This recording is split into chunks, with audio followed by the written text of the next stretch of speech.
Ouais, ouais, je propose aussi. Allons-y. Bah, merci pour votre, merci pour votre Oui. patience. Ben oui, merci et merci d'être présente à ce live, ce premier live. Et moi j'ai beaucoup de plaisir, je suis très content d'être là. Je suis très content d'être entouré de mes deux complices, amis, camarades, frères, sœurs, dames, qui est Vincent Villers et Emmanuel qui est en France, que j'espère vous pouvez voir. Et donc en fait, peut-être ce que je vais faire, c'est juste, je vais me présenter rapidement pour ceux qui ne me connaissent pas. Et en même temps, je passerai la parole à mes deux complices. Donc moi, je m'appelle Laurent Roussel. Juste pour faire une synthèse, c'est tout ce qui m'intéresse. C'est, en fait, j'ai eu un petit peu comme deux vies. La première vie, c'était plus... j'ai travaillé ici à Luxembourg dans un gros cabinet d'audit, donc dans la finance, la comptabilité, l'informatique, la gestion de projet, la gestion de développement, etc. J'étais manager d'une équipe de développement. Donc ça fait partie d'une première vie. Et puis la deuxième, ça a été beaucoup plus... donc ça a duré 20 ans. Et la première, c'est une quinzaine d'années, vraiment beaucoup plus dans le développement personnel, la connaissance de soi, la méditation, l'analyse des rêves, tout ce qui touche le domaine des émotions, de l'inconscient. Donc ça, c'est toutes des choses que j'ai beaucoup travaillé, que je continue beaucoup à travailler. Et en même temps, par rapport à ça, c'est tout ce qui est la mise en action de l'élévation du niveau d'épanouissement individuel et collectif. Donc ça touche pour moi différentes choses, l'éducation, l'économie, le social, l'environnement, la santé. Et donc tous ces sujets m'intéressent beaucoup. Et notamment au niveau de la santé, cette deuxième vie, je l'ai surtout passée au Québec. Et là, j'ai organisé à un moment donné un congrès international sur la santé intégrative. Donc le but, c'était de réunir différentes compétences, différentes expériences, différentes connaissances, que ce soit en Ayurveda, en acupuncture, en médecine, etc. Et c'est un 4 jours d'un congrès bien intense. Et dans ce congrès, j'ai diffusé une vidéo de Emmanuelle Sony Dessaigne qu'elle avait réalisée, où elle parlait de sa vision à elle de la santé intégrative. Et je me rappelle la première fois que je l'ai écoutée avant d'organiser ce congrès. En fait, j'ai pas été capable d'aller jusqu'au bout. Je pleurais comme un bébé. Et tellement ça me touchait, je dis, mais oui, c'est ça dont on a besoin. Et puis, je savais pas qui était, qui avait fait vraiment cette vidéo. Je savais pas que c'était toi. Et puis après, je me rappelle, j'ai lancé la vidéo le dimanche matin, qui était la dernière journée où les gens avaient déjà vécu beaucoup de trucs. Puis là, les gens, ils pleuraient tous comme des bébés. C'était juste génial parce que c'était la journée de synthèse. Puis qu'est-ce qu'on veut aujourd'hui? Et pour moi, ça, c'est important. C'est qu'est-ce qu'on veut aujourd'hui? Qu'est-ce qu'on veut mettre en place? Et puis, donc ça, c'est pour faire le lien avec toi, Emmanuel. Et donc, tu as aussi un projet. C'est pour ça que tu faisais cette vidéo qui s'appelle L'amour médecin. Et donc, je te donne l'opportunité de te présenter en espérant que les gens puissent te voir. Sur le salon, en tout cas, on nous voit Sur tous le les trois. salon, vous allez la voir. Ok, bon ben merci Laurent pour cette introduction et merci à tous ceux qui nous suivent, celles et ceux qui nous suivent aujourd'hui, ce soir. Moi aussi je suis ravie vraiment d'être avec vous deux, de découvrir aussi Vincent avec qui j'ai fait la connaissance très récemment. Et ça a tout de suite accroché parce que je pense qu'on est rassemblés dans un but commun avec un élan commun. Et donc effectivement, comme Laurent, j'ai eu plusieurs vies dans une vie et je pense que c'est chacun aussi à de multiples expériences. Donc la première s'est passée aussi à Montréal principalement. Là, j'étais dans l'informatique. Et puis la deuxième, et qui est toujours présente, c'est plutôt au niveau de la médecine, et notamment l'Ayurveda, la médecine traditionnelle indienne. Donc ma vie, pour l'instant, se passe entre la France et l'Inde. Et puis récemment, maman aussi. Donc ça, c'est la super expérience de vie qui chamboule tout. Et aujourd'hui, si j'avais à cœur de participer à cette émission en direct, c'est effectivement parce que je pense qu'on est à un tournant dans notre société et que c'est une grande opportunité, une grande fenêtre de tir, je dirais, pour pouvoir repenser notre approche des soins, de la vie, du vivant, qui est vraiment essentiellement le cœur en fait de ce projet L'amour médecin, qui est un livre et un documentaire à venir et qui nous réunit aujourd'hui parce que je pense que voilà, notre façon de voir ou d'aborder les choses aujourd'hui est obsolète et elle cherche à se renouveler. Donc, on est là peut-être pour participer à cet élan. Merci, Emmanuel. Merci d'être là. Et puis, dans ma petite aventure québécoise, j'ai initié un projet qui s'appelle Vibrer local. Ça, c'est plus de l'entrepreneuriat social. C'est pour aider les gens. En fait, c'est un outil qui permet aux gens de se co-organiser, de se regrouper, de se rassembler pour passer à l'action, pour créer des projets en réponse aux besoins de la communauté. Et donc, ça s'appelle Vibrer local. Donc, j'ai démarré ça au Québec. Et il y a 2 ans, en fait, avec Vincent, qui était un ex-collègue, en fait, on a reconnecté par rapport à ce projet. Et du coup, ça me donne l'opportunité de te passer le bâton pour que tu Ouais. puisses. Tiens, prends-le. Je prends le bâton de parole. Voilà, prends le bâton de parole. Ce Et qui qui, es-tu? ce qui me vient, et merci Emmanuel en effet d'avoir souligné le fait que très vite on a pu trouver cette dimension commune parce qu'on a ce même élan et je crois que c'est ce que j'ai retrouvé aussi il y a 2 ans avec Laurent. Même si on avait ce passé commun, on s'est rencontrés à nouveau parce qu'il y avait eu toute une réflexion et tout un changement important en moi qui résonnait beaucoup plus avec qui Laurent était et est évidemment maintenant, mais était en tout cas il y a 2 ans.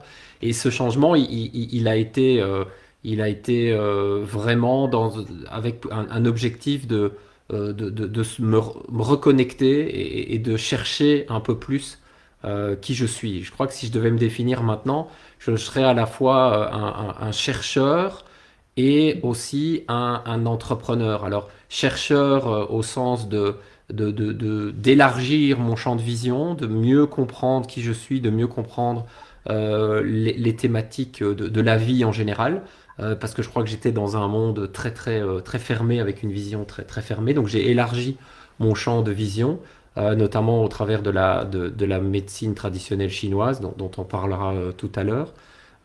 Et aussi un entrepreneur, alors pas forcément entrepreneur au sens de nouveau business, mais au sens réellement peut-être premier d'entreprendre, de mettre en action, soit personnellement ou de soutenir en fait les actions des autres. Et je crois que réellement c'est ça qui nous a réunis, Laurent et moi, c'est à la fois cette démarche de se poser des questions, de chercher des réponses plus larges et de ne pas s'arrêter aux réponses évidentes qui sont celles qu'on peut nous proposer, et de les mettre concrètement en action. Puisque, et ça c'est aussi une conviction très propre, qui est très forte pour moi, c'est que c'est réellement par l'action, par le fait de se mettre en mouvement, que quelque chose se déclenche. Et j'allais dire, peu importe l'action, à Mhm. partir du moment, ça ne doit pas être une grande action, mais à partir du moment où elle part de cette intention de cœur, eh bien, se mettre en action, c'est réellement le début voilà, de quelque chose de nouveau. Donc c'est comme ça qu'on s'est rencontrés et je pense que c'est pour ça qu'on est là aussi maintenant tous les trois. Mhm. Mm. Ouais, je pense qu'il y a une rampe de lancement et je ne sais pas si ceux qui nous écoutent le ressentent aussi, mais il y a des choses qui clairement vont plus depuis très longtemps, qu'on a envie de remettre à neuf. Et puis donc on est là aujourd'hui pour partager un petit peu cet élan qui nous anime et je pense qu'on va tous s'y retrouver. Mhm. Et peut-être, pour faire moi, je suis pas un spécialiste de la santé, hein. C'est un sujet qui me passionne, qui m'intéresse depuis 10-15 ans maintenant. Mais peut-être ce que j'ai envie de commencer à faire, c'est de démonter en fait certaines croyances que j'avais. Et peut-être qu'il y a 15 ans en arrière ou 20 ans en arrière, ce qui était important pour moi, c'était de faire du sport. Donc j'ai fait beaucoup de sport dans ma vie. Et donc ça, c'était ma manière à moi de me tenir en santé. Et puis par contre, tout ce qui touchait le monde des émotions, le monde mental, ça me préoccupait pas tant que ça en fait. J'étais quelqu'un de très actif au niveau de mon travail, très engagé dans différentes choses et parfois dans certaines causes. Mais j'étais pas dans un processus. Est-ce que mes pensées, il y a aussi une espèce d'hygiène à avoir par rapport à ça? À quoi servent mes émotions? Pour moi, c'était une espèce d'énergie qu'il y avait en moi, qui n'était pas très claire, mais que je ressentais pas ou que je conscientisais pas, qui me disait de faire ça. Et j'y agissais comme ça, quoi. Et après ces 15 dernières années, là, j'ai beaucoup plus pris conscience à quel point le mental, les émotions, etc., et le corps physique nous envoient des messages qui peuvent être des indicateurs très clairs sur comment on se sent et peut-être qu'on a ajusté ou pas certaines choses. Mais finalement, c'est un petit peu comme quand je me suis retrouvé, à l'époque, j'étais dans une voiture et je roulais en mode un peu automatique, c'est-à-dire je faisais attention à l'extérieur, mais je ne faisais pas attention aux voyants qu'il y avait à l'intérieur de la voiture. Je savais comment avancer, rouler, freiner, mais je ne connaissais pas l'entièreté de ma voiture. Mais j'avais pas besoin de ça parce que j'avais juste besoin de ces outils-là pour avancer dans ma vie, c'était correct. Et par contre, ces 15 dernières années, j'ai vraiment réalisé que dans ma voiture, il y avait beaucoup d'autres outils que je connaissais pas, des indicateurs que je connaissais pas, qui m'ont amené peut-être à changer ma façon d'avancer dans ma vie, tu vois. Et ça, c'est un des sujets que j'aurais à cœur d'aborder avec vous. Et peut-être vous lancer aussi, donner la parole par rapport à ça. Emmanuel, tu veux? C'est-à-dire que tu as vraiment tu veux parler de ce retour intérieur pour voir d'abord ce qui se passe dans notre maison? Mhm. Tu veux dire en nous? C'est ça, et aussi peut-être par rapport à l'actualité Surtout aujourd'hui, aujourd'hui, on est vraiment perdu. c'est peut-être que Ouais, voilà. l'information qu'on nous diffuse ou qu'on nous distille est pour moi très très limitante. Et elle nous amène et ça je le vois parfois dans des débats à la télévision ou sur les sites internet, où les gens se disent oui, mais qu'est-ce qu'on peut faire d'autre? Oui, mais on n'a pas d'autres options. Ben oui, mais qu'est-ce que vous voulez faire d'autre? Et ça, pour moi, ça montre la limitation, pas forcément des actions à mettre en place, mais c'est juste les croyances limitantes ou les connaissances qui n'ont pas forcément les gens, en se disant, ben oui, forcément, nous, on ne peut pas faire autrement que c'est de mettre en place, par exemple, ces mesures, parce qu'on n'a pas d'autres connaissances, quoi. Et l'idée un petit peu de cette rencontre, c'est d'élargir le champ des connaissances et se dire, mais il y a aussi d'autres façons de voir les choses, la santé, etc., quoi. Hmm. Ouais, moi, ce qui me vient, ce que je voudrais partager en lien avec mon propre chemin, c'est qu'en effet, la situation qu'on vit pour l'instant, et je voudrais aussi préciser que je ne suis un expert certainement pas de la santé, et si je parle aujourd'hui, c'est vraiment en tant que citoyen qui a un avis et qui souhaite le partager, non pas en disant c'est comme ça qu'il faut penser, mais plutôt en disant voilà, je vois les choses de cette manière-là. C'est qu'en effet, la situation, elle est très complexe, elle est très très vaste, et c'est impossible pour un individu de l'appréhender selon toutes ses facettes. Donc l'invitation, c'est de regarder au moins Mm. dans d'autres directions. Et la direction qu'en tout cas moi, je prends, c'est en fait de la regarder vers moi. Puisque finalement, et je parlais tout à l'heure de ma formation en énergie traditionnelle chinoise, eh bien, j'ai compris très vite que finalement, un système fonctionnait avec les mêmes règles et des lois fondamentales qui sont les mêmes qu'un autre système. Et donc, mon système à moi, mon corps à moi, mon mental, mes émotions, mon physique, les signes de mal-être, etc., eh bien, je peux les regarder et cela, je peux les comprendre. La situation actuelle, elle est très complexe, elle est très vaste. Mais si on fait le parallèle, eh bien, on voit que c'est en prenant justement cette posture d'être un peu plus à l'écoute, et c'est ce qui, à mon avis, est nécessaire de faire, c'est de se regarder et soi-même d'essayer de comprendre un peu mieux comment soi-même on fonctionne, et donc de renforcer sa relation à soi, Mhm. et de travailler sa propre relation personnelle en essayant de se comprendre déjà mieux, et en se comprenant, je pense qu'on peut faire le parallèle avec des systèmes plus vastes et plus complexes. Ouais, je suis absolument d'accord. En fait, euh, pour moi, cette situation, évidemment, elle est trop complexe pour être appréhendée par l'esprit humain. On ne peut pas avoir la visibilité sur tout. Et pour moi, ce qui nous est demandé, c'est d'avoir un positionnement déjà intérieur, ce qui résonne avec nous, et sur quelle base aussi je fais les choix que je fais. Est-ce que c'est par rapport à la vie extérieure? Est-ce que c'est par rapport à une autorité extérieure? Ou est-ce que, au contraire, je fais vraiment ce pas d'aller regarder en moi où ça résonne et pourquoi ça résonne. Donc il y a vraiment cette démarche qui pour moi est plus importante, notamment quand on est dans un contexte tel que le nôtre où il y a énormément de bruit à l'extérieur, énormément d'informations, d'avis, d'informations, je dis bien pas forcément de connaissances, mais juste du brouhaha dans tous les sens. Et donc c'est vraiment là où pour moi il faut avoir ce recueillement en fait pour pouvoir essayer de comprendre, de déjouer un peu deux trois ficelles et prendre position en fait sur tel ou tel aspect qui vient me chercher tout simplement. Donc c'est pour ça que quand je donnais un stage à Orléans récemment et on me demandait la grande question, mais alors qu'est-ce que tu penses des vaccins? Mais alors qu'est-ce que tu penses du Covid? Et ben je disais aux gens, mais je suis désolée, mais il n'y a pas de réponse toute prête, il n'y a pas de réponse binaire. J'invitais juste à faire ce mouvement intérieur de dire, ok, ben je pense que pour moi ça questionne 3 points: notre rapport à la santé, la maladie, notre rapport au pouvoir, à l'autorité et notre rapport à la mort.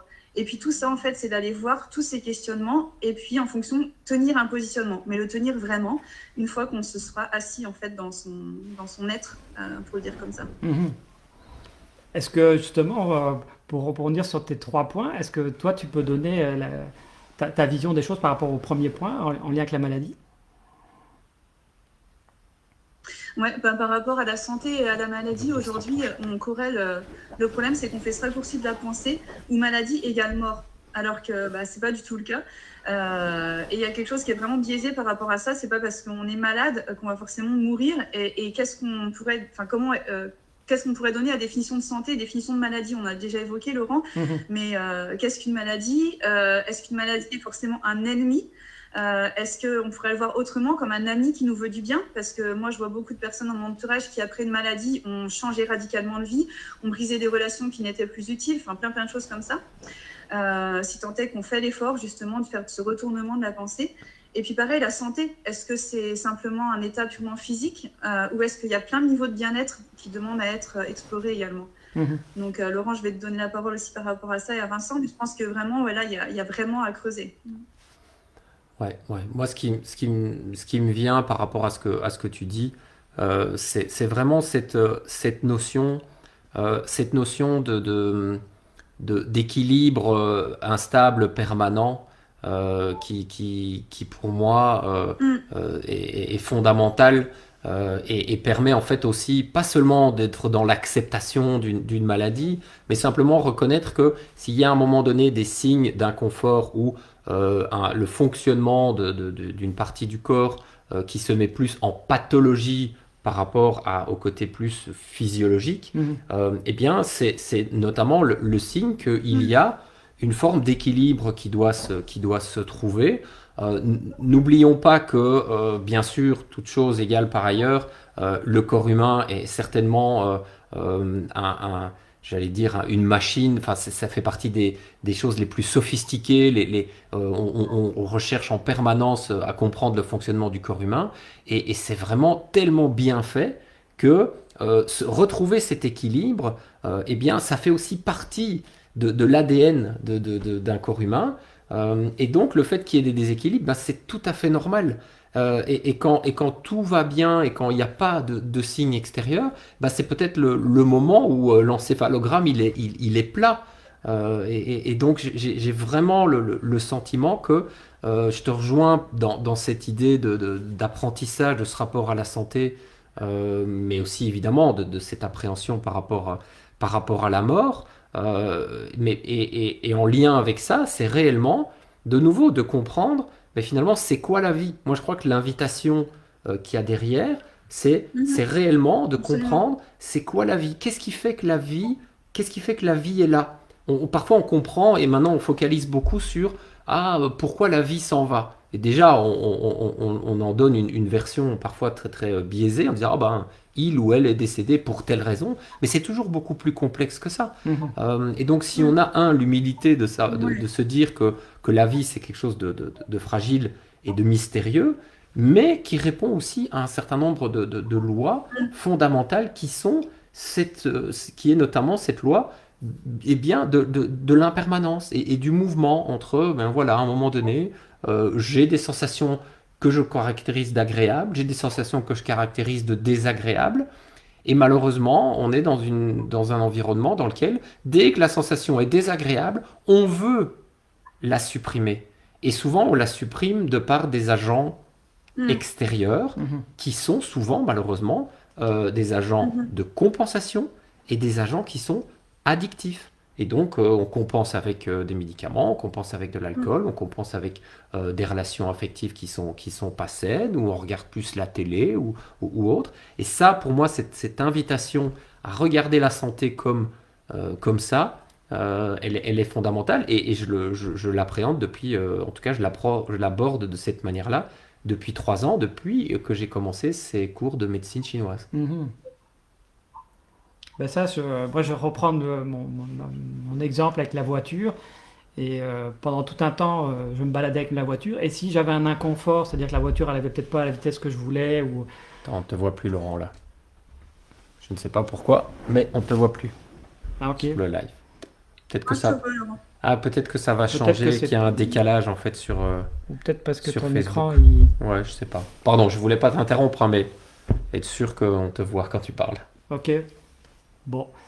Oui, donc alors la voiture, ben, du coup, si elle allait pas forcément à la vitesse que je voulais, etc.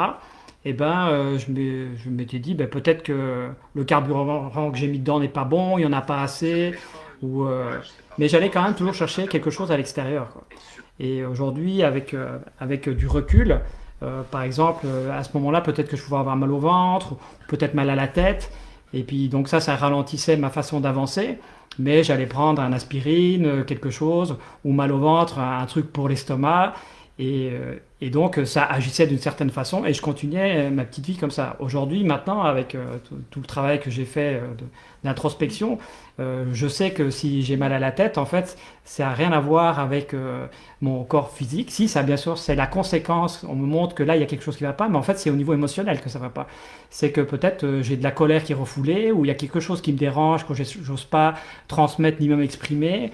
Et finalement, quand je le fais, quand j'exprime par exemple ce que j'ai sur le cœur, et peut-être que je vais pleurer, je vais exprimer mon émotion, et ben mon mal de tête va disparaître.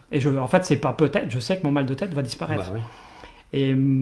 Ou par exemple, je peux avoir mal au ventre. Est-ce qu'il y a quelque chose que je digère pas, mais est-ce que c'est l'actualité que je digère pas? C'est un comportement, une relation? Et puis de nouveau l'appareil, si je suis capable d'exprimer, mettre des mots dessus et aussi masser, parce que je pense que le corps physique, parfois, ne serait-ce que masser, juste poser son attention et juste Toucher, quoi. toucher, placer son attention avec une intention d'y mettre de l'amour, de l'harmonie, un peu de paix. Mais parfois, juste en massant 5 minutes là où j'avais mal, et ben le mal il disparaît, quoi. Et ça m'a amené à vraiment à voir la maladie d'une autre façon, quoi. C'est-à-dire que finalement, je n'ai pas un problème, c'est juste quelque chose à ajuster. Et tu parlais d'équilibre instable, et en fait, c'est ça, quoi. Et quand on est un peu plus en maîtrise de ce qui se vit à l'intérieur, eh ben, on ressent la vie ben, différemment, quoi. Et là, elle prend tout un autre sens, quoi. Et je pense que dans la version un peu limitée de ce qu'on nous présente aujourd'hui, et notamment dans la crise, comment on la gère, elle est très biologique, mais on bypass, on met de côté quasiment tout l'aspect émotionnel, l'aspect mental. Ça, c'est pas si important. Apparemment, la santé dans ce domaine-là, c'est beaucoup plus la biologie. Mais qu'est-ce qu'on va lui apporter comme outil extérieur pour qu'il retrouve cette stabilité ou qu'il se protège de l'extérieur, quoi. Mm. Ouais. Ouais, vous avez souligné énormément de points qui sont chers à mon cœur. Euh, alors effectivement, le premier, enfin là, comme tu disais, Laurent, j'ai été aussi dans cette perspective de contrôle où pendant une dizaine d'années où je me disais bon bah alors en fait la santé c'est juste quelques rouages, un mécanisme et il suffit de mettre la bonne chose au bon moment, en bonne proportion et puis ça va rouler en fait. Donc c'était une approche assez matérialiste en fait et assez physique qui éludait complètement d'autres aspects qui sont forcément venus me chercher après dans la vie. Dès lors que j'ai compris que la maladie et la santé ne s'opposaient pas finalement, tout comme la maladie et la vie, puisque c'est la même oscillation qui cherche, c'est un mouvement en fait, ça fait une partie intégrante d'un mouvement qui s'appelle la vie, où santé et maladie vont osciller comme ça pour nous faire évoluer, pour nous faire avancer. Et qu'en fait, toute maladie, pour moi, c'est vraiment, je vais le dire comme ça, même si ça peut choquer des gens, mais c'est un effort, en fait, c'est un effort d'harmonie. Pour moi, c'est une tentative ultime de ramener un équilibre parce qu'il y a quelque chose qui est déséquilibré. Donc, c'est la réponse qu'a le corps de créer quelque chose comme ça pour essayer de retrouver un équilibre. Donc, pour moi, c'est pas une erreur. Un désordre ou un chaos, c'est une tentative de recherche d'équilibre. Et je pense qu'au lieu de contrôler ça, moi, en tout cas, la démarche qui est la mienne aujourd'hui, c'est d'abord honorer ça. C'est donner une certaine écoute, une certaine attention, un toucher. Et donc, contrairement à tout ce qui nous est proposé aujourd'hui, où on est extrêmement dans la guerre et dans la lutte, il n'y a qu'à faire attention au vocabulaire qui est employé. C'est le vaccin, c'est l'arme ultime, ou alors il faut des antibiotiques, il faut mettre des crèmes anti-âge, enfin c'est anti tout le temps. On est en guerre, on est en lutte, alors que pour moi, la première posture serait de faire cet effort de paix, d'entrer en écoute, pour que déjà ça se pacifie. Et après, le cheminement peut commencer si lors où on a cette volonté de dire, ok, là, il y a un cancer qui vient me chercher, je vais le prendre par la main et je vais voir où il veut m'amener. Est-ce que je peux Vas-y, je t'en prie, je t'en prie. Parce que le mot guerre, là, j'ai écrit avant qu'on fasse ce live, j'ai pris le temps, presque 1 an et demi, à vraiment regarder qu'est-ce qui se passait au niveau de la gestion de la crise depuis le début. Et j'aime un peu essayer d'amener un peu de clairvoyance là-dedans et de l'analyser sur différents points parce que c'est très multifactoriel, multidimensionnel. pour bien le comprendre, qu'est-ce qui se passe et comment agir au mieux sans être dans la réaction et dans la colère, puis tout péter là. Je pense que pour moi, c'est important de faire ce travail et ça a été un long travail de recherche, d'études, peu importe. Mais j'ai écrit un document de à peu près une quarantaine de pages et là-dedans, justement, je décodais tout de suite le premier message qui avait été émis par le président français, Emmanuel Macron, où c'était extrêmement guerrier, quoi. Et là, ça annonce la couleur. Et pour moi, je fais trois analogies, enfin, lien avec mon document, où ne serait-ce que les symboles qu'on utilise, le masque par exemple, ou même commençons par le confinement, ben, quand on est en guerre, eh ben, on invite les gens à rester chez eux, quoi. Parce qu'il y a un ennemi à l'extérieur et on va tout faire pour ne pas le rencontrer. Et l'ennemi, il est là, dehors, on ne sait pas trop, c'est un virus invisible, donc c'est encore pire. Mais le premier réflexe en guerre, en temps de guerre, ben, vous restez chez vous. Ensuite, ben, parfois, comme c'est une guerre bactériologique, ben, mettez des masques. Moi, j'ai fait un service militaire, et puis on m'a demandé de mettre un masque pour faire des tests chimiques. Bien sûr, il n'y avait pas de chimie là-dedans. Mais de nouveau, on met un masque parce que c'est encore une approche très guerrière. Puis après, on va chercher une arme pour lutter contre. On va se défendre. Donc là, l'arme, c'est de nouveau une arme biologique, chimique. Et c'est un vaccin, par exemple. Et donc, on va prendre ça pour avoir une nouvelle arme supplémentaire qu'on n'aurait pas apparemment, hein, pour lutter contre cet ennemi. Mais ça, c'est vraiment l'approche qu'on a depuis des millénaires, en fait. Donc dans notre approche, tu as parlé du pouvoir tout à l'heure, hein, le côté très masculin, très yang dans son extrême, c'est sa façon à lui de vouloir contrôler, quoi. Et quand on regarde dans l'histoire, eh ben souvent les décideurs ont ce pouvoir et une approche très très yang, de vouloir contrôler les choses, de les quantifier, de les analyser, d'amener des chiffres. Toute cette crise, elle est extrêmement yang. Et quand je t'entends parler, Emmanuel, ben toi, tu ramènes le yin, en fait. C'est d'être à l'écoute, c'est d'accueillir qu'est-ce qui se vit et de toucher peut-être plus de bon sens, quoi. Et là, vraiment, moi, j'ai un message qui est pour moi très, très fort en moi. C'est justement, aujourd'hui, la crise, on va la résoudre grâce aux femmes. Parce que là, c'est les hommes qui, en ce moment, gèrent cette crise, quoi. Ce ne sont pas des femmes qui gèrent cette crise, quoi. Et c'est ça que le message que peut-être j'ai à transmettre pour commencer ce live, c'est vraiment un appel auprès des femmes d'exprimer davantage comment vous voyez les choses, qu'est-ce que ça vous fait ressentir, de peut-être commencer autour de vous, dans votre âge, mais osez le faire, parce que sinon, nous, on va répéter en permanence ce qu'on a déjà fait depuis des millénaires, les mêmes erreurs, quoi. Et là, je pense que c'est une grande opportunité pour vous de vous exprimer, tout en ayant un cadre d'hommes qui sont capables de vous protéger d'une certaine façon, pour vous laisser parler et vous laisser cette liberté de vous exprimer, quoi. Ouais, moi, ce qui me vient en lien avec ce que vous dites tous les deux, c'est aussi de nouveau, hein, faire cette analogie entre la santé d'un corps en particulier et la santé du système, ou en tout cas du monde dans lequel on vit.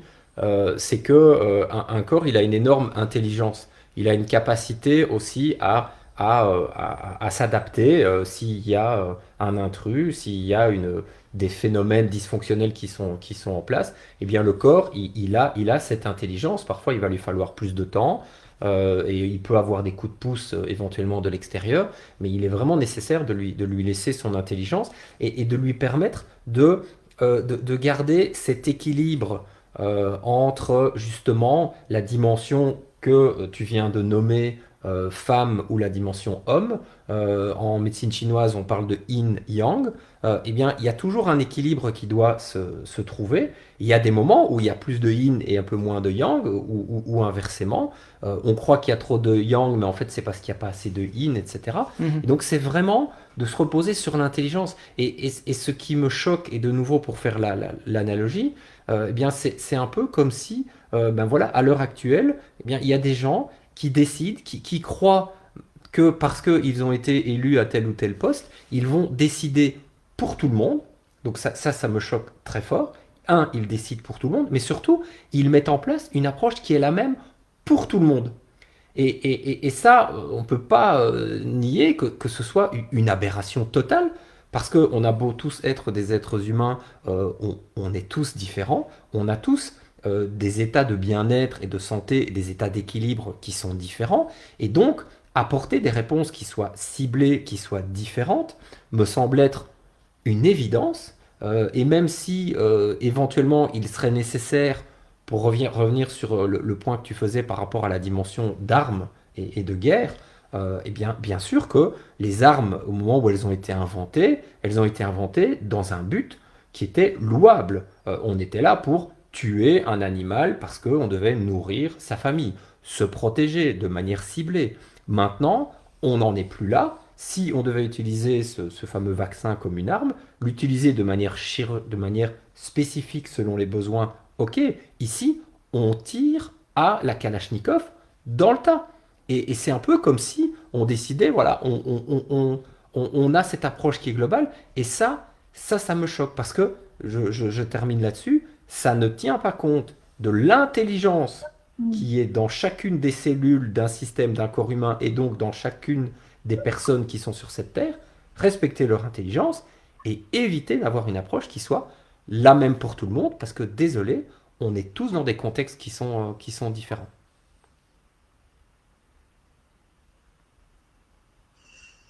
Ouais, absolument. Je suis tellement d'accord avec ce que vous dites tous les deux. Pour moi, c'est les trois grands critères en fait aujourd'hui qui, si on veut repenser les soins et la médecine, il faut que l'approche soit en petit 1 individualisée. Ça, c'est certain. Tu viens de le mentionner, Vincent. Enfin là, c'est d'une évidence parce que effectivement, tirer dans le tas, c'est pas la solution. Bien au contraire, il faut rapprocher finalement à l'homme, à l'être. Je me rappelle, il y a un film que j'ai vu il n'y a pas très longtemps et c'est une personne qui est chez son médecin et elle lui dit ok, mais vous avez telle pathologie, etc. Et il dit oui, j'ai ça, donc je suis diabétique, je suis cancéreux, je suis machin, etc. Et à la fin, il dit oui, mais avant ça, j'étais une personne. Donc, au bout du bout, derrière tout ça, il y a un homme. Et j'aimerais vraiment qu'on revienne à l'homme, à l'échelle, en fait, pour avoir une médecine à échelle humaine. Ce n'est pas le cas aujourd'hui. C'est juste un bombardement global, effectivement, qui n'a pas de sens. Donc, l'individualisation du soin, ça, c'est essentiel. L'aspect aussi multidimensionnel. Effectivement, aujourd'hui, l'aspect physique est peut-être pris en compte, mais l'aspect émotionnel est complètement éludé. Il y a bien d'autres aspects encore. Et puis, l'aspect pluridisciplinaire également. Aujourd'hui, on n'entend que la voix de l'allopathie. Qui a ses beautés, ses forces et ses faiblesses, mais on n'entend pas aussi les autres voix qui pourtant auraient la place au Conseil des sages ou au tableau. Donc ça pour moi c'est vraiment très très important d'aller explorer ces trois points qui aujourd'hui font défaut. Mhm. Et puis on parlait de contrôle, effectivement, le gouvernement, dans sa grandiloquence, il va jamais avoir l'humilité, en fait, de dire je ne sais pas, on verra, peut-être, on essaie, on recherche, on se questionne, nous aussi, on tâtonne comme vous, parce que voilà, il y a quelque chose qui vient nous chercher et dont on est ignorant, parce qu'on l'a évoqué tout à l'heure, mais le mot me parle beaucoup, c'est le mystère. Finalement, plus on grandit et plus je suis comme un enfant à genoux devant le mystère de la vie, devant le mystère de la nature. Donc je pense que ouais, s'il y avait quelque chose que les femmes peut-être ramèneraient, ça serait un peu d'humilité. On se calme un peu les gars, on ne sait pas. Et puis donc on arrêterait de faire cette guerre. Et cette guerre notamment au virus, ou quelque chose qui est extérieur, mais aussi ce qui me marque et qui m'attriste énormément aujourd'hui, c'est cette guerre entre nous. C'est-à-dire qu'il y a des camps qui s'érigent, comme il y en a eu tout au long de l'histoire aussi. Il y a toujours les camps du bien, du mal, celui qui a raison, celui qui a tort, celui qui a la vérité absolue, celui qui est complètement bête.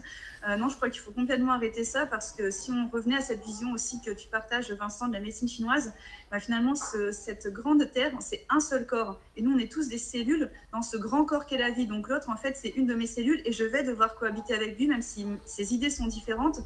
Donc je sais que c'est faire le pari fou d'essayer de cohabiter, mais encore une fois, la société à laquelle on aspire ne pourra vivre que si on est dans cette harmonie, dans ce corps, en fait, où chacun a ses fonctions, chacun est différent, mais on vit tous dans cet équilibre pour créer la paix, en fait, tout simplement, la vie telle qu'on la rêve, tous.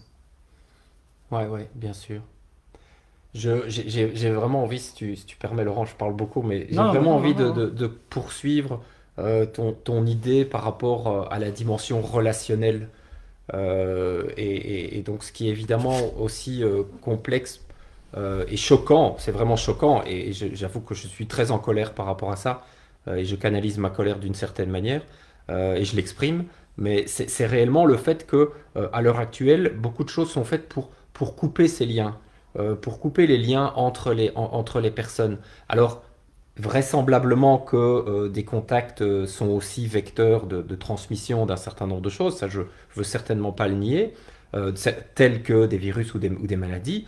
Par contre, ça permet aussi de transmettre beaucoup de choses. Ça permet de faire des échanges entre les personnes, des échanges de soutien, réellement de la bienveillance entre. Et donc, on se nourrit aussi du contact avec les autres personnes. Et donc, ce lien, pour moi, il est fondamental. C'est vraiment, je dirais, c'est peut-être le sujet sur lequel je souhaite passer le plus de temps le reste de ma vie.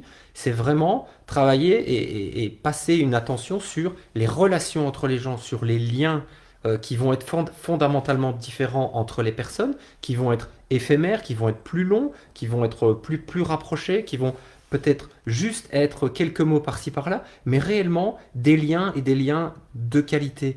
Et pour faire la connexion avec un corps humain, de nouveau, dans un corps humain qui fonctionne correctement, aucune cellule ne se prétend plus importante l'une que l'autre.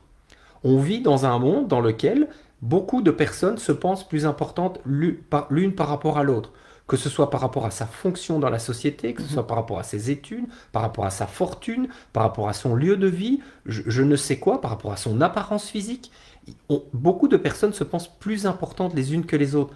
Mais tout ça, ça va contre une loi fondamentale, justement, qui est cette fameuse égalité entre les personnes. La personne qui sert à la caisse, qui ramasse les poubelles, qui est un ou une SDF, n'est pas moins importante que moi ou que toi, que moi, quand j'avais telle ou telle fonction. Elle est aussi importante. Et on est vraiment à égalité. Je pense que ça, c'est une notion qui est très importante et qu'il faut vraiment coupler avec une autre notion qui aussi, quand on se regarde soi-même, est très importante, c'est aussi de se considérer comme quelqu'un d'important. Je suis quelqu'un d'important, pas plus important que quelqu'un d'autre, mais pas moins important non plus, parce qu'on a aussi besoin de moi. Et donc si on s'aime, alors on peut jouer le rôle que l'on doit jouer dans ce système, et je termine par là pour refaire le lien avec la médecine chinoise, c'est que quand tout va bien, ces cellules, elles collaborent, elles vont fonctionner, elles fonctionnent de la même manière et des cellules du foie peuvent à un moment donné relayer d'autres types de cellules. Mais il y a un stade de maladie en médecine chinoise dans lequel certaines cellules décident qu'elles sont plus importantes et elles souhaitent devenir immortelles et elles décident de monopoliser les énergies, on voit des inflammations qui se créent et elles décident qu'elles ne jouent plus le jeu, elles deviennent immortelles. C'est la phase numéro 6 de la maladie en médecine chinoise et c'est celle qu'on appelle le cancer. Dès que des cellules veulent devenir immortelles, elles génèrent un cancer dans un système. Et j'invite juste à la réflexion de se poser la question par rapport à tous ces individus sur cette terre qui se considèrent plus importants et qui veulent mettre en place des choses pour devenir immortels. Ne sont-ils pas le vecteur de cette maladie? Alors, je veux vraiment préciser que le but, ce n'est pas de faire du mal à ces personnes-là. C'est simplement de voir le problème de ce système qui est un système dans lequel j'ai le droit d'avoir plus que les autres. Mhm. Ben, là, moi j'aime beaucoup ça parce que déjà ce qui m'était venu quand tu as parlé de la relation, j'écoutais une émission et en fait c'était un astrophysicien, donc c'est un spécialiste de la physique quantique et en même temps qui touche beaucoup à l'astrophysique, donc ça c'est plutôt assez rare, en général ils ont deux compétences séparées et aujourd'hui on cherche vraiment à réconcilier l'infiniment petit à l'infiniment grand. Et puis finalement, ben, lui, ce qu'il a pu trouver, c'est qu'il disait pour faire quelque chose de très simple, hein, finalement, on va imaginer que tout ça, c'est des ondes. L'environnement physique, ce sont des ondes, mais ça prend une forme à partir du moment où la conscience intervient là-dedans. En gros, ça, c'est pour simplifier les choses, quoi. Et puis finalement, lui disait oui, mais ce qui est plus important, c'est la relation que je vais avoir avec cet objet qui fait qu'il va être comme ça. Et ça, je trouve ça absolument magnifique. Et quand on le transpose dans sa vie de tous les jours, c'est quelle est la relation que j'entretiens avec la nourriture que je vais manger, l'émission que je vais écouter, les paroles de mon voisin. Donc tous mes sens sont mis en action et comment je vais entrer en relation avec ça. Et qu'est-ce que je veux en faire. Et aujourd'hui, ça c'est vraiment pour moi une des clés par rapport au message qu'on nous envoie, qui nous emmène à rentrer en relation avec ce type de connaissances. Et puis finalement, quand on s'ouvre à peut-être d'autres choses, ça nous rend mal à l'aise. Mais ça c'est juste naturel, quoi. On ne peut pas passer parce que ça va créer un inconfort, parce que ça va avoir besoin de place à l'intérieur de nous, de nouvelles connaissances, de l'information pour pouvoir s'intégrer dans notre corps. Donc inévitablement, ça va créer ce malaise. Donc on n'aura pas le goût d'aller vers l'autre pour écouter son point de vue. Tiens, en fait, toi tu t'es fait vacciner, toi tu t'es pas fait vacciner, alors que c'est fondamental, quoi. Et si on tient en compte que la priorité c'est la relation, c'est de se dire, je souhaite quand même rentrer en relation avec toi, peut-être que je te comprends pas et je suis prêt à vivre ce malaise d'être un peu déstabilisé à l'intérieur de moi, mais dans le but, c'est qu'on puisse se retrouver, quoi. Et ça, je pense que c'est essentiel aujourd'hui dans notre société par rapport à tout ce qu'on vit, quoi. Ouais, absolument, je te rejoins complètement. Et sur quoi j'ai envie de rebondir, on l'a déjà évoqué un peu plus tôt, mais quand on parlait de la maladie et de la mort, il y a une phrase que j'aime beaucoup qui dit qu'on n'est pas là pour échapper à la maladie et à la mort, mais pour pas que la vie nous échappe. Or, aujourd'hui, on a l'impression que, voilà, je vois les gens extrêmement tristes, les visages, les traits tirés, voilà, on est renfermé, on est éteint. Il y a quelque chose qui est éteint et parce qu'on est dans cette lutte perpétuelle, on doit se défendre contre quelque chose où le but, c'est d'échapper à voilà, tous ces facteurs extérieurs qui sont menaçants, on va dire, entre guillemets. Alors qu'en fait, non, la vie, elle t'échappe complètement parce que du coup, tu fais pas attention à des choses qui pourraient nourrir cet enthousiasme, cette ardeur qui, pour moi, est vraiment la définition de la santé. On peut être vraiment malade. Je vois ma grand-mère, elle a des difficultés à marcher, etc. par exemple, mais elle a cette ardeur, elle a cet enthousiasme, voilà, elle a quelque chose qui pour moi fait qu'elle est plus en santé peut-être que quelqu'un de 20 ans qui est complètement éteint, ou même moi à 20 ans quand j'étais là avec ma petite salade, est-ce que j'ai mangé tout bien, est-ce que j'ai le compte de calories, de vitamines, etc. Donc pour moi, cette dimension d'enthousiasme qui littéralement signifie être possédé par le divin, donc c'est vraiment qu'il y a cette vie qui coule en nous, est vraiment à reconsidérer pour changer en fait cette vision qui pour moi est absolument malsaine aujourd'hui. Et forcément, ça va amener sur l'autre point que tu évoquais, Laurent, c'est-à-dire quelle relation j'entretiens du coup avec moi-même pour nourrir cette vitalité intérieure, et quelle relation aussi j'entretiens avec les autres. Effectivement, aujourd'hui, on est dans la lutte ou dans l'opposition, dans la confrontation, dans la comparaison, dans le jugement. Et je pense qu'il faut passer à un autre stade qui reviendrait à celui de ce proverbe africain qui dit si tu penses comme moi, tu es mon frère. Si tu ne penses pas comme moi, tu es 2 fois mon frère, car tu m'ouvres un autre monde. Donc peut-être accueillir aussi la dimension de l'autre qui est pas forcément en adéquation avec la nôtre, mais se dire qu'elle a tout aussi son rôle et sa place, comme le disait Vincent, parce que ça fait partie d'un tout où tout doit essayer de cohabiter tout simplement. Ouais, j'ai envie de rebondir sur cette notion de relation et de lien entre les personnes, notamment par rapport à... Enfin, il y a un film qu'on m'a proposé de regarder récemment, un film américain qui en français s'appelle Collision, et je vous invite à regarder, à trouver ce film. Ce film, il évoque quoi? Je pense qu'il évoque quelque chose qui est assez présent dans la situation qu'on vit actuellement. C'est que pour beaucoup de personnes, l'entrée en relation se fait via un choc, via s'entrechoquer. On s'entrechoque et on n'est plus justement dans l'entrée en relation, dans l'acceptation. C'est parce qu'on a peur d'une certaine manière de l'autre. Et du coup, la seule manière d'entrer en relation, c'est de s'entrechoquer. Alors on s'entrechoque physiquement, ou alors on s'entrechoque pas physiquement, virtuellement, via des réseaux sociaux, ou via des messages. Mais il y a vraiment cette idée de choc. Et pour nourrir notre côté humain, parce que je reviens sur un des sous-titres de cette rencontre qui est réellement en lien avec le système humanitaire. Et c'est vrai que c'est un jeu de mots, et d'ailleurs un lapsus qui s'est glissé dans le document de Laurent qu'Emmanuel a relevé, et ce lapsus, il est extraordinaire. Merci vraiment de l'avoir fait et toi de l'avoir souligné.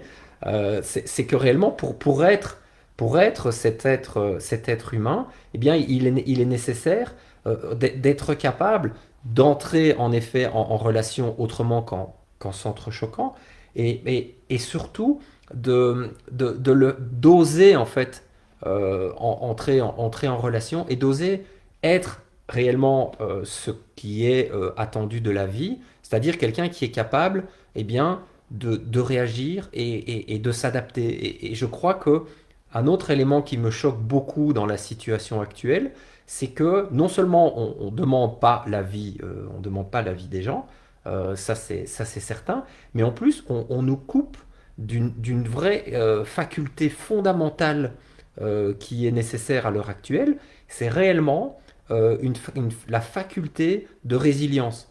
On sait qu'on vit dans un monde complexe pour beaucoup de raisons, et donc l'être humain, il est résilient par nature, mais évidemment, sa résilience et sa capacité de résilience, elle peut être bloquée par beaucoup de choses. Et elle va être bloquée par quoi, notamment, je cite donc une émission que j'ai vue récemment de Boris Cyrulnik, elle va être bloquée par deux phénomènes qui sont le phénomène de culpabilité et le phénomène de honte. Et ce sont deux choses qui empêchent la personne d'entrer en résilience. Et je suis désolé, je vois beaucoup de discours culpabilisants, je vois beaucoup de discours, d'attitudes qui visent à finalement faire accroître cette culpabilité et qui entraînent finalement une sidération totale chez l'être humain. C'est que il y a tellement de choses qui me sont interdites et qu'on me présente comme étant mauvaises. Mhm. Il est mauvais que j'aille voir ma grand-mère à l'heure actuelle, alors que me voir va engendrer énormément de plaisir chez elle et chez moi, va créer une interaction de vie entre nous et on va créer de la vie parce qu'on va créer de l'amour. Donc tout ça, c'est en lien avec le phénomène principal de santé, mais pour des protections, on va couper. Mais si je vais la voir, je me sentirai coupable.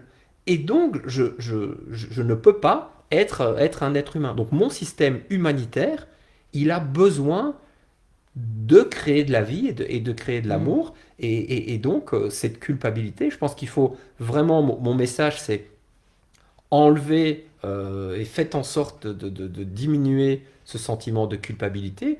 Nous sommes des êtres humains qui avons des besoins, qui devons respecter des règles de vie en société, bien sûr, qui devons avoir de la prudence, bien sûr, et qui devons vivre comme des êtres humains. Mhm.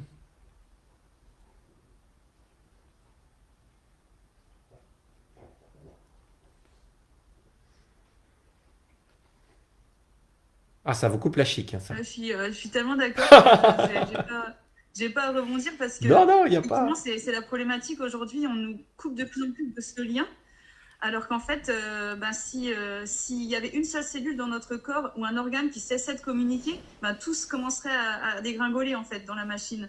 Donc pour moi, effectivement, à l'inverse de ce qu'on nous dit, d'une certaine manière et dans les mesures du possible, de façon juste et sécuritaire, continuer à nourrir ce lien, ces interactions humaines, parce que c'est véritablement l'essence et la base de la vie, tout simplement. Mhm. Et après, voir à quel point il y D'où a... le fait aussi. Ouais. Non, vas-y. Non, vas-y, je t'en prie, vas-y. Ben, c'est de vraiment faire le lien, l'analogie entre notre corps humain et le corps social, en fait.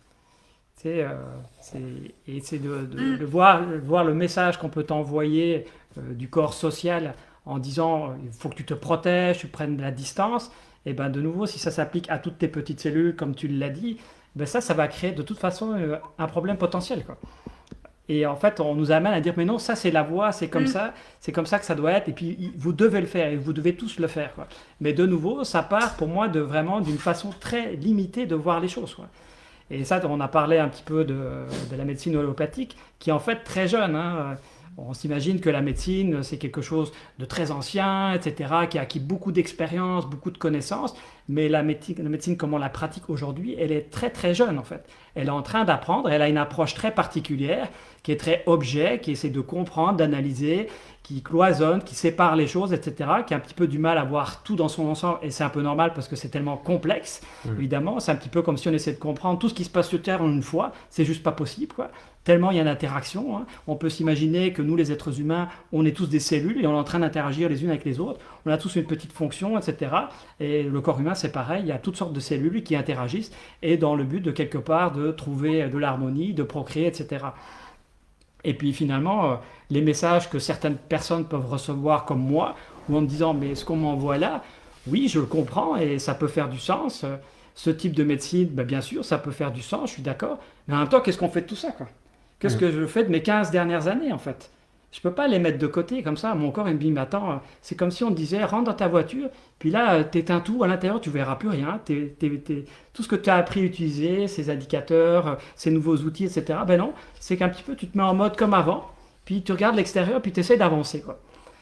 Et ça crée un décalage. Et en même temps, ce décalage, soit je vais le garder pour moi et puis je vais être mal, je vais créer une désharmonie, je vais avoir mal à la tête, etc.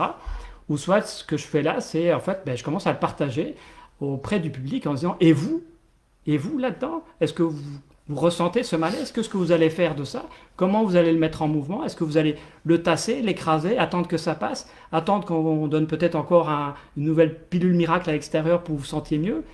Ou alors c'est peut-être pas le temps de s'ouvrir un peu et puis de se rassembler avec d'autres personnes pour se dire, mais en fait là c'est peut-être pas l'occasion justement d'avoir un autre monde, quoi.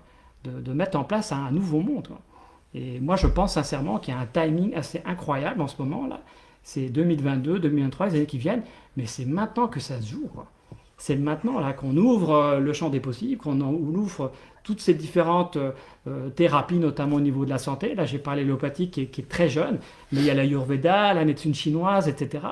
Tout ça, on peut utiliser la sagesse de tout ce qui existe, combiné avec tout le côté technologique, tout ce qui est moderne, qui est juste génial aujourd'hui, pour en faire quelque chose d'extraordinaire, quoi. Et c'est, à mon avis, là, il y a vraiment un momentum par rapport à ça. Ouais. Bah, Ouais. je pense faudrait déjà faire ce pas, encore une fois, d'humilité, de se dire que notre médecine moderne, dans sa jeunesse, effectivement, elle n'est pas toute puissante et elle n'a pas la science absolue et générale. Et elle devrait effectivement puiser les visions des médecines ancestrales, notamment, parce que justement, ces médecines ancestrales nous ouvrent le regard et vont pouvoir intégrer en fait dans notre approche des choses sur lesquelles jusque-là la médecine allopathique est encore aveugle, d'où effectivement la situation actuelle parce qu'elle occulte absolument des dimensions qui sont prises en compte dans les médecines ancestrales.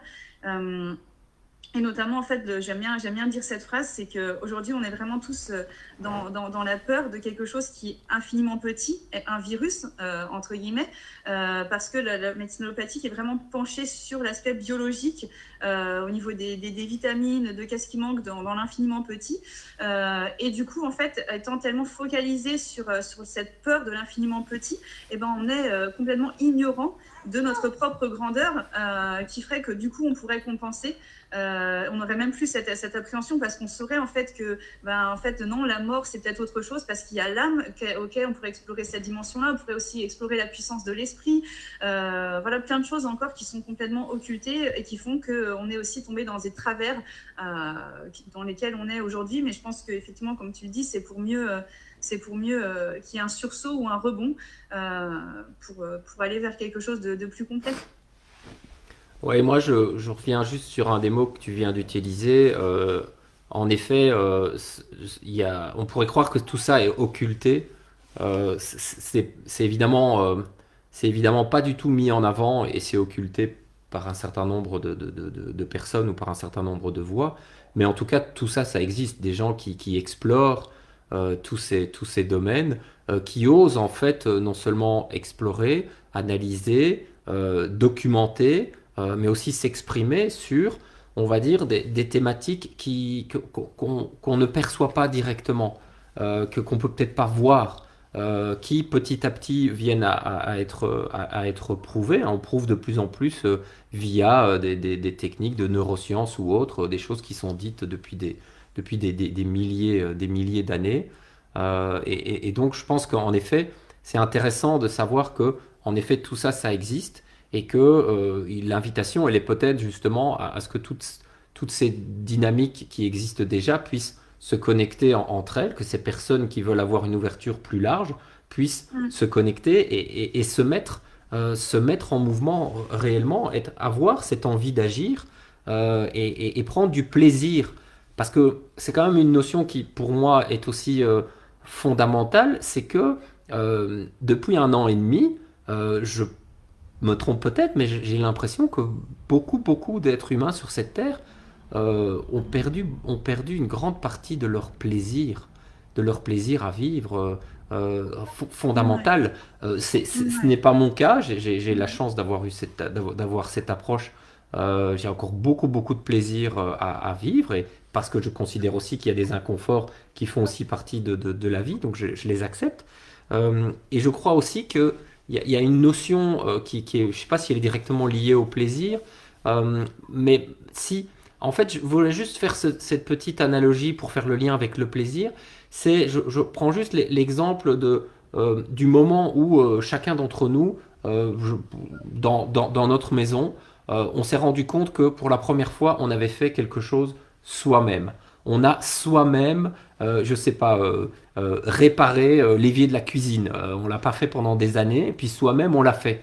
On se dit, oh, eh bien, il y a un plaisir qui est là, qui est tout simple, et c'est un plaisir qui vient, qui est pas forcément, qui est pas un plaisir égotique, mais qui vient du fait d'avoir un tout petit peu gagné en autonomie. On se dit, ah tiens, ça, ah oui, je sais le faire moi-même. Et pour moi, cette notion d'autonomie, pas d'autarcie, de refermer sur soi-même, de faire tout soi-même, etc., mais c'est réellement de prendre et de ne pas mettre dans les mains des autres l'ensemble des fonctions, hein. Je reviens sur l'exemple de réparer l'évier de la cuisine. Bon, bah, si on a un plombier, c'est bien, c'est chouette, il y a un plombier qui est doué, c'est son travail, c'est son métier, etc. Mais là, j'ai regagné de l'autonomie. Et bien, vis-à-vis de la santé, mais vis-à-vis de la vie en général, gagner en autonomie, ça procure, je trouve, un plaisir énorme. On comprend un petit peu mieux, on est humble parce qu'on ne comprend pas tout, mais celui qui dit qu'il comprend tout à quelque chose, à mon avis, on peut commencer à se méfier de cette personne. Mais donc, cette autonomie, pour moi, elle est, elle est vraiment une voie extraordinaire. Et malheureusement, et je voulais faire le lien avec ce que tu disais, Laurent, par rapport à la technologie, qui est extraordinaire. On fait des découvertes extraordinaires, on propose tellement, tellement de belles choses, peut-être pour d'une certaine manière améliorer la vie sur cette terre, mais malheureusement, elle est souvent utilisée pour diminuer l'autonomie de la personne. Alors, soi-disant, ça nous rend service. Tu as beaucoup parlé des voitures, l'exemple de la voiture tout à l'heure. Moi, je suis désolé, ça me met en colère, cette histoire d'investissement pour créer des voitures autonomes. Je trouve ça, cet exemple-là, je le trouve débile. Parce que, de nouveau, on va se retrouver dans des situations où une personne va pouvoir dire, ah bah moi j'étais dans la voiture, il s'est passé des trucs, je ne suis pas responsable. Tout comme on délègue à plein de gens des choses qui sont importantes pour soi. Ça peut aider d'une certaine manière la technologie, mais je suis désolé, on ne met pas dans les mains des autres et dans les mains de la technologie des choses qui sont fondamentales en lien avec sa vie, quoi. Après, là, bon, on peut aborder quand même ton deuxième point, qui est la notion de pouvoir, hein. Je veux dire, ça, il y a quand même quelque Ouais. chose. Là, personnellement, moi, je vis un abus de pouvoir. Je trouve qu'on abuse des gens, on abuse de moi au niveau mental, émotionnel et physique, sur tous ces trois plans. Et quelque part, Mm. j'ai pas tellement envie, au moins quand on vit l'abus, on peut le subir à un certain moment. Ok, ça fait peut-être partie de son chemin, de grandir, de s'affirmer, mais il faut dire non. Il faut dire stop. Il faut dire, qu'est-ce que ça nous fait ressentir aujourd'hui? Mm. Et deux, il faut dire stop. Puis après, il faut passer à autre chose. Il faut tourner la page, quoi. Et je pense qu'on est quand même rendu à cette étape. Et la vision qu'on nous amène avec la nouvelle technologie, hein, les technologies par ARN, etc., ça fait quand même plusieurs années qu'on travaille dessus. Pourquoi pas? Ok, on va toucher dans le code génétique. Moi qui travaille dans l'informatique depuis des années, ça me parle. Ok, pourquoi pas? Mais qui décide ça en fait? Qui décide ça? Et c'est pas monsieur et madame tout le monde, un consensus de médecins qui se sont réunis après des travaux collectifs, etc. Non, ce sont des gens qui ont beaucoup d'argent, qui sont capables de mener des recherches très ciblées pendant un certain laps de temps pour arriver à tel objectif, quoi. Et aussi d'imposer d'une certaine façon leur vision des choses, parce que ces personnes-là ont le temps de s'installer dans différents réseaux et de communiquer et de créer des liens aussi humains, bien sûr, hein, avec des intérêts et autres, qui font que c'est comme un peu une évidence que telle chose arrive sur le marché. Et on se dit, bah oui, ça vient de là, tout est prêt, c'est gros, c'est large, ça touche tout le monde. Donc on va pouvoir le propager partout et l'imposer, hein. Mais finalement, de nouveau, ça revient sur une vision très très limitée de l'être humain, quoi. de ses capacités. Par exemple, tu parlais tout à l'heure de neurosciences où certaines personnes ont envie de nous connecter à une petite puce là, pour pouvoir faire de la télépathie. Moi, ça me fait tellement sourire de dire, mais mon Dieu, quelle énergie on dépense à l'extérieur, alors qu'en fait, on a ça gratuitement à l'intérieur de nous, et c'est juste qu'on ne prend pas le temps de le développer, quoi. Donc on peut connecter avec des gens, on peut vibrer, ressentir des choses. Tout ça, c'est toutes des outils, comme moi j'ai pu découvrir ces 15 dernières années à l'intérieur de moi, qui font qu'on peut développer ça par soi-même. Et ça coûte zéro, hein, c'est gratuit, quoi. Mais non, l'être humain est limité, ce petit corps est limité. Et il a besoin déjà de base, il a un problème dès sa naissance. Il a des problèmes, on va devoir le résoudre. Et on va le résoudre avec des artifices extérieurs, quoi. Mais tout ce qui se trouve à l'intérieur, tout le potentiel qui est à développer, découvrir, tout ça, on va mettre une trappe dessus. Parce que pour certaines personnes dont une vision est limitée des choses, qui ont un grand pouvoir, ben, ils n'ont pas conscience de ça, quoi. Donc ils ont le sentiment peut-être à la limite qu'ils font encore du bien. Ils sont au service de l'humanité, de son évolution, mais c'est parce que c'est pour moi une vision très limitée des choses, quoi. Je ne sais pas si c'est très clair ce que je raconte, mais... Ouais, c'est clair. Et donc là, il y a Non, je suis absolument une d'accord avec attitude à adopter. Et cette attitude, je l'ai dit, c'est une situation d'abus, hein. C'est de se dire, là je vais le dire un peu crûment, c'est quand on se fait fourrer, il faut dire que ça fait mal, quoi. Et là en ce moment, c'est un peu ça qu'on vit, on vit cet abus, et ça fait mal. On a le droit de le dire et dire, ok, moi ça me fait mal pour ces raisons-là, et en même temps de dire, moi mon besoin c'est stop.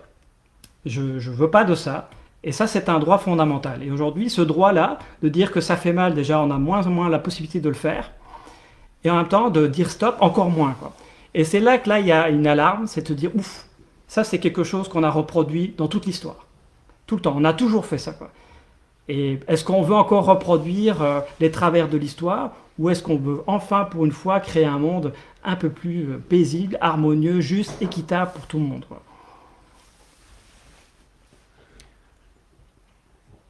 Et donc pour toi, de pouvoir créer ce monde auquel on aspire, ça va passer de toute manière par ce qu'on évoquait tout à l'heure, remettre les personnes en lien, l'interconnexion. Ben déjà, concrètement, si j'avais un rôle à jouer au niveau de la santé, je pense que je mettrais beaucoup plus d'énergie pour pouvoir mettre en place des cellules locales pour savoir déjà comment les gens se sentent. La santé, c'est pas juste un physique, c'est d'aller voir quels sont les besoins des gens. Qu'est-ce qu'ils ont besoin aujourd'hui? Est-ce que tu as besoin d'un support financier? Est-ce que tu as besoin d'aide, d'apprendre à communiquer? Toutes ces choses-là qui font qu'à un moment donné, tu peux retrouver une forme d'équilibre à l'intérieur de toi et que tu n'arrives pas aujourd'hui parce que c'est trop pour toi à porter sur tes épaules. Tu as déjà tellement de choses à faire, tu as tellement déjà de poids sur tes épaules que tu ne peux pas encore aller vers l'extérieur demander de l'aide, quoi. Alors que l'aide doit venir, mais c'est une aide bienveillante qui ne vient pas pousser, dire ah ben écoute, t'as tes choses, il faut que tu fasses ça. Non, c'est pas ça. C'est vraiment être dans l'écoute. Là, en ce moment, ta priorité, c'est quoi? Ah ben moi, si je pouvais avoir 100 euros en plus là, à la fin du mois, ça serait génial. Si je pouvais avoir tel cours, telle formation, si je pouvais avoir plus de temps pour faire ça. Chacun est différent et chacun a des priorités différentes. Mais je pense que ça serait bien de commencer à mettre de l'énergie là-dedans, quoi. Moi, je crois que De toute manière, c'est ce que tu développes avec la plateforme Vibrer Local qu'on n'a pas encore évoquée, mais ouais, bah, c'est t'essayes l'invitation, en effet, au de travers promouvoir. de Vibrer Local, de proposer réellement, d'exprimer ce qui est important pour tout un chacun, là où il ou elle habite, à partir de ce qui les fait vibrer, de leur centre d'intérêt, et d'exprimer, voilà, et de partager des idées pour améliorer la vie ou augmenter l'épanouissement individuel et collectif, comme on en parle dans la plateforme.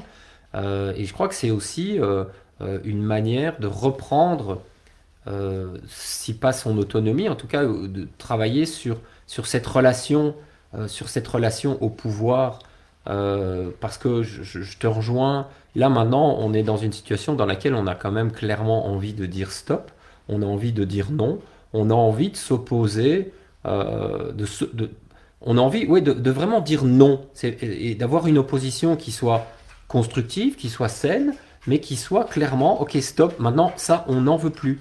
Et on a des alternatives qu'on peut mettre en place nous. Et je voudrais quand même reprendre cette image qu'on a partagée ensemble hier, tous les trois. C'est vraiment cette image de la main qui vient vers toi, de la main du parent qui vient vers toi pour t'en retourner une, Et à un moment donné, il y a la tienne qui se met, qui dit ok, stop, maintenant t'arrêtes.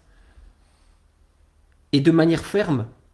Et pas seulement, et pas en étant dans un excès de colère, pas en étant dans une violence vis-à-vis de ce parent, de ce dirigeant qui nous envoie des claques de manière très très régulière. Mais là maintenant on dit ok, stop. Et la bonne nouvelle, c'est qu'on est beaucoup à dire ok, maintenant stop.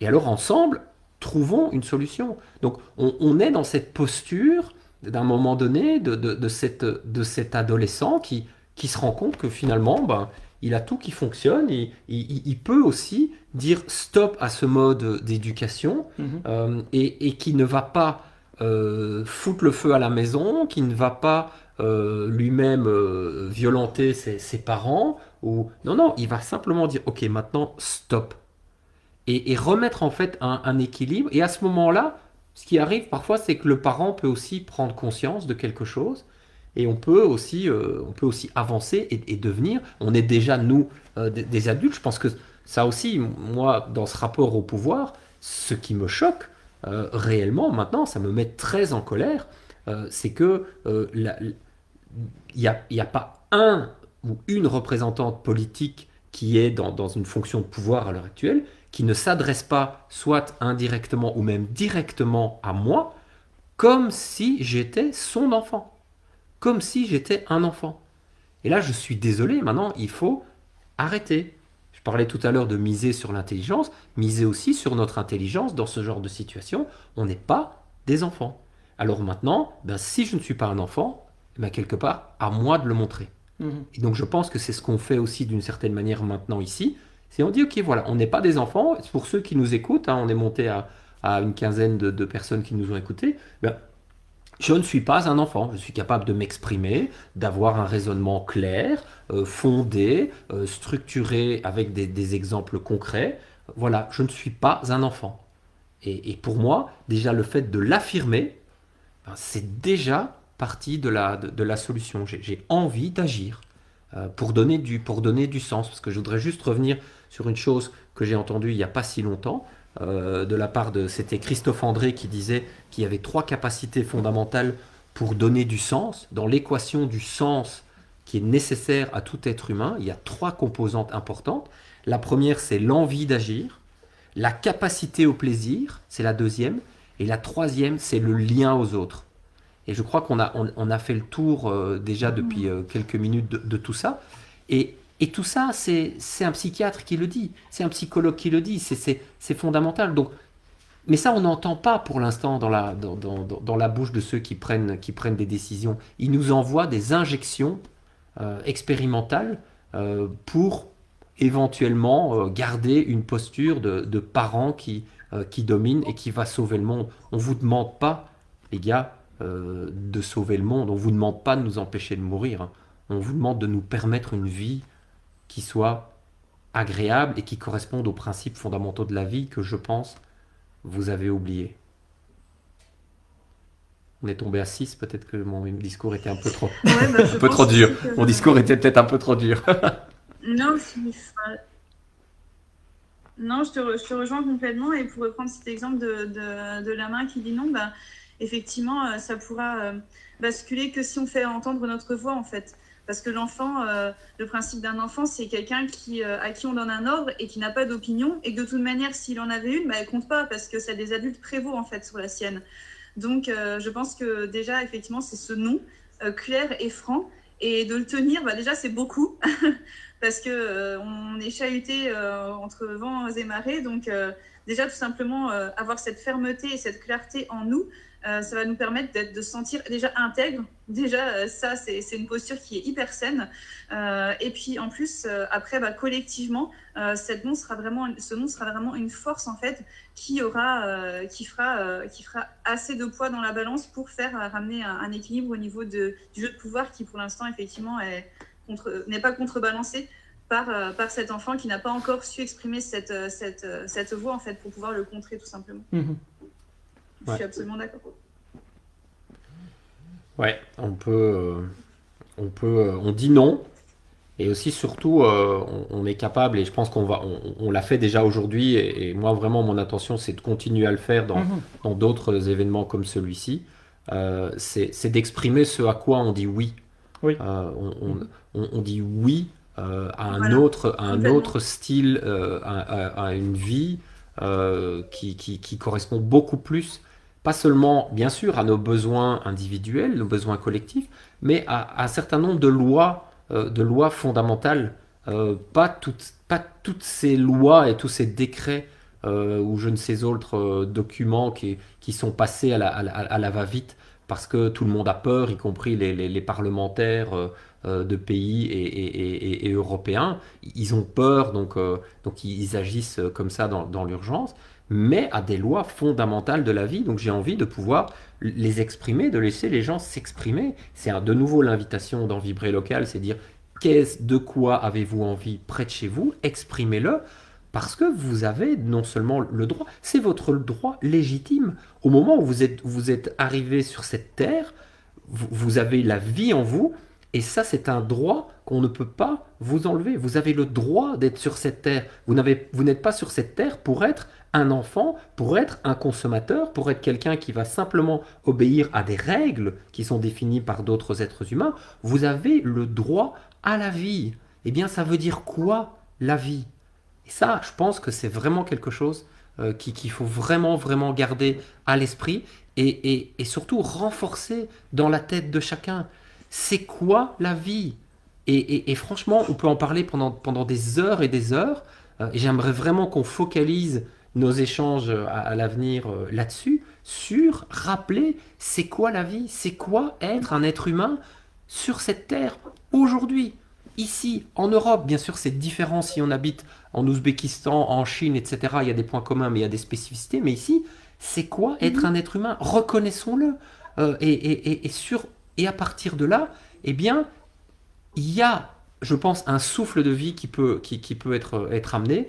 Et il faudrait vraiment, et bien sûr, ton initiative s'appelle l'amour médecin. Dans beaucoup de domaines dans lesquels enfin, de personnes que je côtoie, l'amour, la vie, ce sont des synonymes. C'est réellement une Mhm. énergie fondamentale. L'amour, c'est une énergie tellement puissante et tellement forte que elle est à la base de tout. Et parce que c'est aussi finalement, a priori, voilà, c'est l'amour qui donne la vie. C'est un synonyme. J'ai vraiment envie qu'on focalise là-dessus dans les mois à venir. En tout cas, pour moi, c'est mon credo, quoi. Ah ouais, Emmanuel? mais je suis absolument d'accord, ça me touche ce que tu dis parce que tu as repris le non comme un oui. C'est exactement ce que je mettais sur Twitter il y a 2 jours. Je disais ouvrons 2022 sur un mot si simple et si puissant, non. Et vous verrez, ça sera un non qui sonnera comme un oui. Oui à ce que je suis, oui à ce que nous sommes et les choix qui seront les nôtres. Et effectivement, je pense qu'aujourd'hui, quand tu parles de vie et d'amour, et ben pour moi, c'est cette force intime de toute chose qui sous-tend toute chose dans le monde ne vit que par ce souffle en fait de l'amour qui est véritablement le souffle de la création. Et quand tu parlais tout à l'heure de réparer son évier ou faire quoi que ce soit, ben c'est simplement qu'on avait retrouvé aussi notre pouvoir créatif. D'un coup, je créais ma vie. J'étais comme un petit enfant qui découvrait quelque chose, ses capacités qu'il avait de s'exprimer avec sa bouche, de jouer avec ses mains, de changer quelque chose dans son environnement. Mais c'est vraiment ce pouvoir créateur. Et aujourd'hui, ben, effectivement, dès qu'on est, on a l'impression qu'il faut gagner sa vie. Puis donc, c'est une lutte permanente de souffrance. Il faut être le meilleur à l'école, il faut gagner le plus de points, il faut gagner au sport, et ensuite, il faut gagner son salaire, il faut gagner sa croûte. Enfin, c'est un truc incroyable comme ça. Alors qu'en fait, non, je pense qu'il faut créer sa vie. D'où aussi le projet Vibrer Local me touche énormément parce que ça met en lien des personnes qui disent bah, tiens, moi je veux créer ça, moi j'ai une telle vision, tu la partages, ok, on va créer quelque chose. Et c'est vraiment voilà, il faut retrouver cette flamme, en fait, cette étincelle qui aujourd'hui, effectivement, est bien malmenée. Et en même temps, ben, ça fait vraiment un terreau fertile de beaucoup de braises là, qui d'un coup vont faire que ça va repartir comme jamais dans l'histoire, j'en suis persuadée. Mhm. Ouais, je crois que c'est vraiment l'invitation et le souhait le plus cher qu'on a pour les mois à venir, c'est que que tout ça s'ouvre parce que réellement, disons oui et exprimons à quoi on dit oui, de manière non seulement simple, mais aussi en se sentant légitime. On est légitime.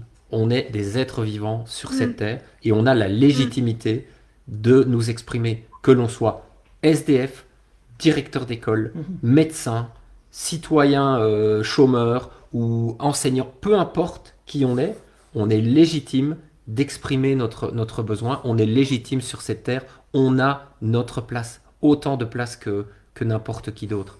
Et là, pour moi, c'est vraiment le terreau Mhm. de ce qui va faire, en tout cas, mon quotidien ou notre quotidien dans les jours, les mois et les années à venir. Et puis toute cette énergie qui sera Moi, ça me mise. fait penser à cette prière de... Oui, Vas-y, vas-y. Vas-y. vas-y, je t'en prie, Laurent. Ben, en fait, toute cette énergie qui va être mise justement à... En tout cas, nous, c'est la mission un petit peu qu'on s'est donnée, c'est de donner la parole, d'aider les gens à s'exprimer davantage, de mettre en avant leurs ressentis, leurs besoins, etc. Euh, Ça, si on est plusieurs à le faire, tout le monde n'a pas besoin de le faire, c'est sûr, hein, mais ça va déstabiliser les structures qui sont en place inévitablement, quoi, pour se rendre compte que finalement la structure qu'on a mis en place, qui est une structure représentative à qui on a donné notre pouvoir, elle a fait son temps, elle nous a apporté des bien meilleures choses que par le passé, certainement, mais il est temps maintenant de passer à un autre modèle où en fait le pouvoir est beaucoup plus réparti. Et c'est plus collectivement, qu'est-ce qu'on veut faire ensemble de ce lieu, etc. Ça peut se décider ensemble et on met l'énergie là-dedans, on créerait de l'argent éventuellement là-dedans. Il y a beaucoup de possibilités, mais il faut pas il faut que, mais on a invité justement à stimuler toutes ces petites énergies pour déstabiliser le haut. Et si on ne le fait pas, eh ben, ça ne va pas se déstabiliser, au contraire, ça va se renforcer davantage, quoi. Et là, en ce moment, c'est ça de nouveau l'invitation qui nous est donnée, c'est que ça devient tellement rapide et tellement intense que quelque part aussi c'est bon signe, parce que c'est justement, c'est souvent les premiers signes de la fin en fait. On sent que justement c'est en train Mhm. de se cristalliser pour pouvoir peut-être se fissurer. Plus ça devient dur, plus c'est moins souple, plus ça a moins la chance de bouger, de s'adapter, et donc de se fissurer, et puis après de casser d'un coup. Et là, on est vraiment dans les prémices, mais ça prend toutes ces petites secousses là. C'est pas des grands coups, on va pas frapper dedans. Là, on n'est pas dans Non, cette approche-là. non, non. C'est des petites vibrations à droite à gauche, d'expression de soi, de petits changements, d'affirmations qui font que tout ça, ça va se déstabiliser naturellement.